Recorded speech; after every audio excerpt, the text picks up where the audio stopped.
I think what made him a great professor is that he genuinely cared about his students. I think that is a really important factor. I think he understood that, like, you don't know what the student is going through at home before they get there. What really makes a great professor is somebody who really cares about the students and really just like wants to really, try to work with each student, try to help them with their individual needs and really be there. A professor that actually enjoys teaching what they're teaching. Like, they actually have a passion. They're not just doing it for the tenure, not doing it for the paycheck. They genuinely want to talk and let other people learn about this. For me, what makes a good professor is somebody that's there because they genuinely want you to succeed. They're not just there to get their paycheck. And I've dealt with an equal amount of both. But the teachers that I've genuinely have learned the most from are the ones that have gone out of their way to message me when I've been doing bad on assignments, just check up on me. That was the Good School crew answering the question, what makes a good professor? We heard from Angel, Sam, Akira, and EJ. They want professors who care about their students, have a passion for what they are teaching, and want to help their students and see them succeed. My name is Olivia Yates, and this is Good School.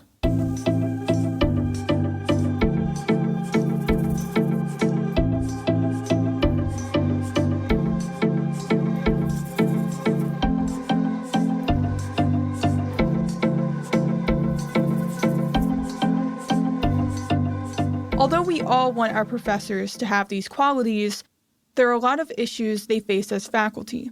Depending on their specific job as faculty, they might have different day-to-day tasks, but they all have a lot on their plate. Besides the time they spend teaching, they have to hold office hours, create and grade assignments, build curriculum, attend meetings, publish scholarship, advise student clubs, develop campus-wide initiatives, network with peers both within the college and nationwide, and promote students and the college. There are different types of faculty. Today we are going to talk about 3: full-time tenure track, full-time non-tenure track, and adjuncts. Tenure track is what most professors aspire to because of the prestige, job security, and good salary. Full-time non-tenure is similar to tenure without the prestige. They have job security and a somewhat less salary. Adjunct professors work part-time, have no prestige, no salary, and no job security. I have gotten to know 3 professors while working on this episode. They have different challenges because of their place in the faculty hierarchy, but the same goal, to help students realize their potential. I want to find out how the faculty hierarchy affects students and the role it plays in a good school. Let's meet the 3 professors. Dr. Monica Sun, full-time tenure professor at the John Jay College of Criminal Justice. Tenure. It definitely gives you the feeling that you could say and do whatever you want.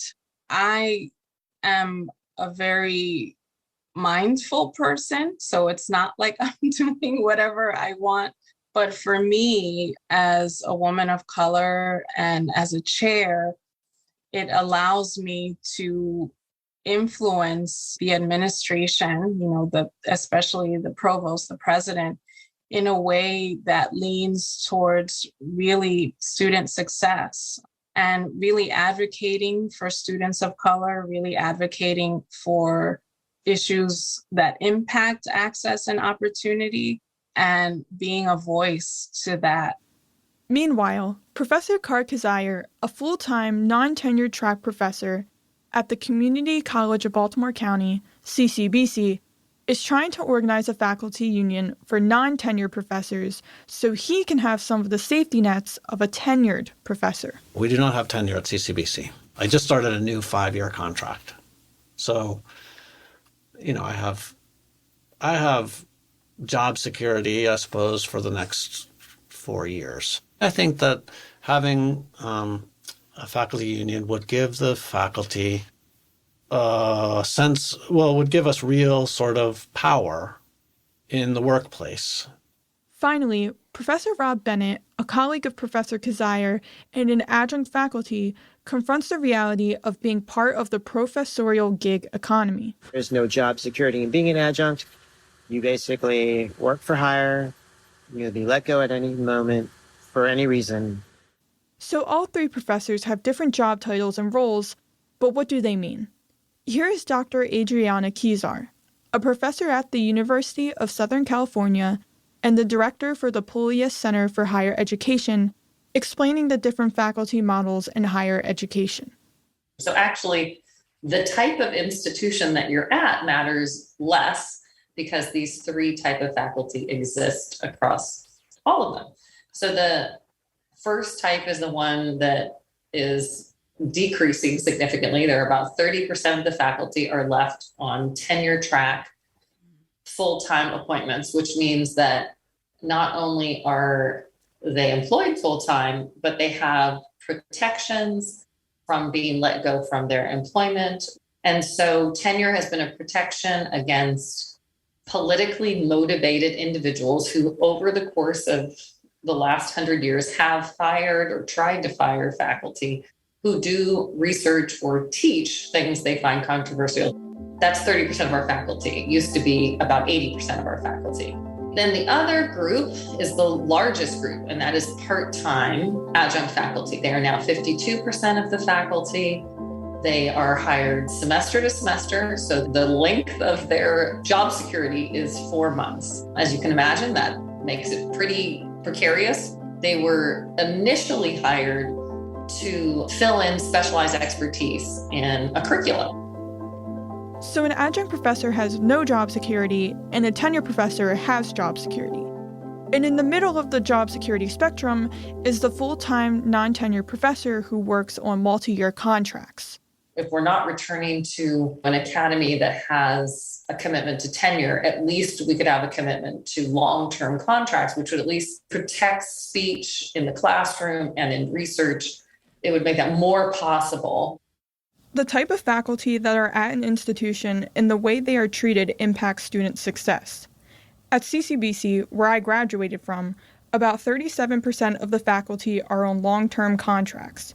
The other 63% are adjuncts. This means most of my classes were taught by adjuncts. Research has shown that students who take more classes with adjuncts are less likely to persist through college, less likely to graduate, less likely to have a high GPA, and more likely to drop out. It is not because adjuncts are not good teachers. It is because adjuncts are often given very little time to prepare. They are usually teaching multiple classes at multiple institutions. In contrast, a full-time tenure track professor might only teach one class a semester and can devote more time to each individual student, preparing for classes, grading, providing feedback, writing letters of recommendation, and doing everything a professor needs to do to help their students succeed. Here's Dr. Sun, the tenured professor, telling us about her schedule. I'm an early riser, so a lot of the writing work, research work happens in the morning. And teaching, we have, because of all the other work that we do, we teach one class per semester. That allows time to really focus on teaching well, which is not an opportunity that most folks have. A lot of our time, contractually, about 80% of our time is spent meeting with students. So that is a lot. So one day would be for research and scholarship. And of course, because we're faculty, we would have our January, winter, and summer if we weren't teaching or had some other kind of obligation to the department. As I was talking with one of my faculty earlier this week, even the summer is challenging because you first need a pause from the whole year, and then you want to actually enjoy the summer. Now here's Professor Bennett talking about his schedule as an adjunct. So this week, Monday morning, I had my 10 o'clock class at Dundalk, came home, did some work until my 6:30 class. Today, I had a 10 a.m. meeting with my client And then I worked for my client's office from 9 a.m. to 4 p.m., then drove to UMBC where I have 2 classes tonight at 5:30 and 7:10. Tomorrow morning, I will get up early as usual, walk the dog, go to class at 10:10, grade, and do freelance work between 11:30 and 12. I have a teen search committee meeting from 12 to 2 tomorrow, and then class tomorrow night from 5:30 to 8:30ish. Thursday, I have a networking meeting at 8:15 a.m. I am giving blood at 10 a.m. I'll basically do grading all day Sunday because, that was just needed to get done. I'm still way behind. It's the story of my life in grading. Professor Bennett's schedule is not the exception, but the shared reality for the majority of adjuncts. They have crazy schedules, trying to fit everything from service to the institution, to office hours, to grading in 1 week, all while being paid little. The American Federation of Teachers found that adjuncts earn less than $25,000 a year. They rarely get breaks or summers off. I'm one of those adjuncts that does this basically as my job. And I need that revenue coming in. I mean, fortunately for me, now I'm doing consulting too, and that's extra revenue. But really, for a while, it was just teaching. And not knowing, at the end of July or early August, whether you're going to have 2 classes or 3 classes come the semester, that makes a difference in your life. I guess what it comes down to. I know adjuncts are a dime a dozen, as they say. There are tons of them.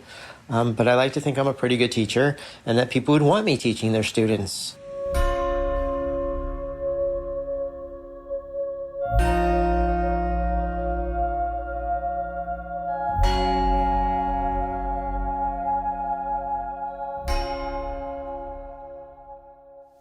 I like working at CCBC very much. I feel like I have a lot of freedom. I have a lot of room to be creative in the way that I approach my classes. So typically I'll teach 4 or 5 classes. Lately I've been teaching 5 and then getting a little bit of overtime. And then I'm required to have 5 hours of office hours during the week. That's my at school schedule. So it's pretty, it's pretty cushy. Professor Kazire teaches 4 to 5 classes a semester because he works at a teaching institution. In general, community colleges are teaching institutions. This means their emphasis is on student learning rather than faculty research. Dr. Sun, who we heard from earlier, teaches at a research institution. While teaching 1 class a semester, she's researching systems of oppression and their impact on access and opportunity in education. You will not find many people doing in-depth research like Dr. Sun is doing at a teaching institution like CCBC. Even though he thinks teaching 4 to 5 classes is pretty cushy, Professor Kazire still wants a union. He is fighting for a union for full-time, non-tenured professors at CCBC, but that would not include adjuncts like Professor Bennett. So why doesn't Professor Bennett just become full-time? I've applied a couple times. I applied at CCBC but didn't even get an interview because I didn't have a quote-unquote communications degree. I guess a master's in visual and written communication and a bachelor's in journalism isn't quite enough to equal communications. So yeah, I laugh about that. Kind of funny that, you work somewhere for 12 plus, 10 plus years or whatever and can't even get an interview.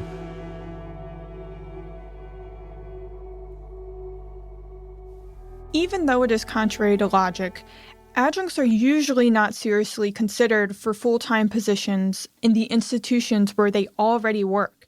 I had a conversation with Scott Smallwood and Sarah Hebel, journalists and founders of Open Campus, a nonprofit news organization dedicated to investigating and elevating higher education, about how hard it is for adjuncts to become full-time. You've already demonstrated to me that you're not a full-time faculty. How do I know that? Because you're an adjunct in our department. It's really gross, but it's almost like a logic puzzle where you're like, oh, clearly you're not, because if you were, then you wouldn't have this job. You're categorically different. We tried to get at this when I was editor of a section that also involved some faculty stuff. And it came from just a conversation like this, where we had somebody who was a real strong activist for adjuncts that we talked a lot to. And he was like, what I just want basically people like me to know is don't get your hopes up, right? Like people always think that they're going to be the exception. I mean, we all do that, I think, to some degree. Like, oh, I'll be the exception. And no, it usually doesn't, because there's an average for a reason. The fact of like an adjunct really continuing to put themselves in these long hours, not great paying jobs. Some people like do many of these, right? And especially people in the Baltimore, like regions like ours, where they're urban and centers. You can go to Baltimore and DC and a bunch of places, Philly if you wanted, and you could spend your whole day in your car and like patch together a bunch of these things. And people do that because they hold that hope. So he wanted to inject some reality in this conversation. And we took that and we actually looked at sort of, we went through, like an exploration of sort of like how long those odds really are in a couple of searches. So anyway, just another thing to keep in mind is that really that the chances of that for any person really just are mathematically quite low. So this is a story of being an adjunct. It's a week before classes start. You get an email from a coordinator that says, "Hey, Rob, I've given your class to a full-time person, and sorry, but your classes at Catonsville and Dundalk are fine." Anyways, it's frustrating. I did actually shoot out an email, and I've picked up a class in February at Catonsville, so who knows? But to have to worry about the stress of all of that is just... Right, because that affects budgets, right? That affects long-term planning. That affects living. It's the ins and outs of adjuncting. To me, what students want are professors who care. To us, their place on the faculty hierarchy doesn't matter at all. We don't care about tenure status or if they are at a research or teaching institution.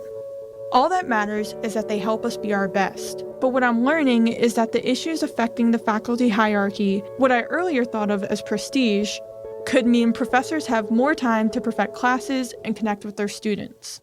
What do I think makes a good professor? Okay, so first and foremost, I think, is a passion for the material.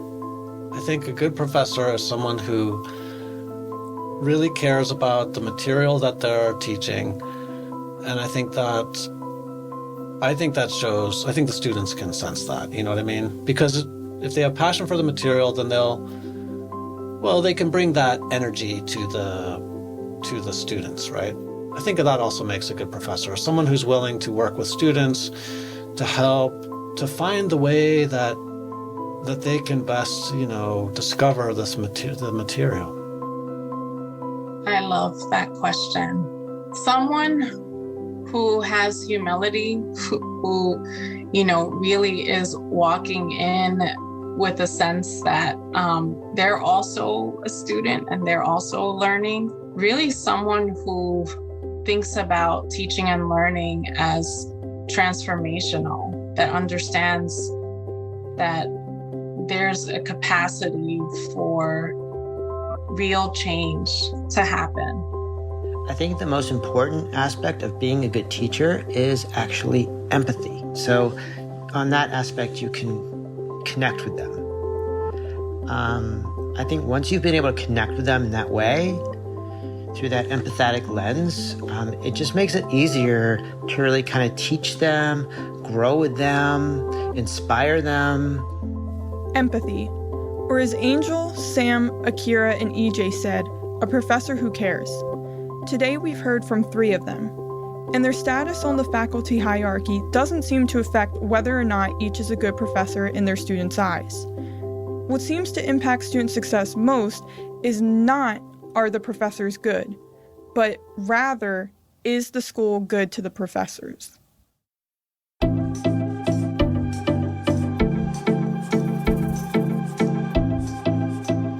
This episode was produced by Community College of Baltimore County students Louisa Shelford, Marilyn Payton, Kayla Zimmerman, Katie Roberts, and Olivia Yates, with support from For Real Media. hosted by Olivia Yates.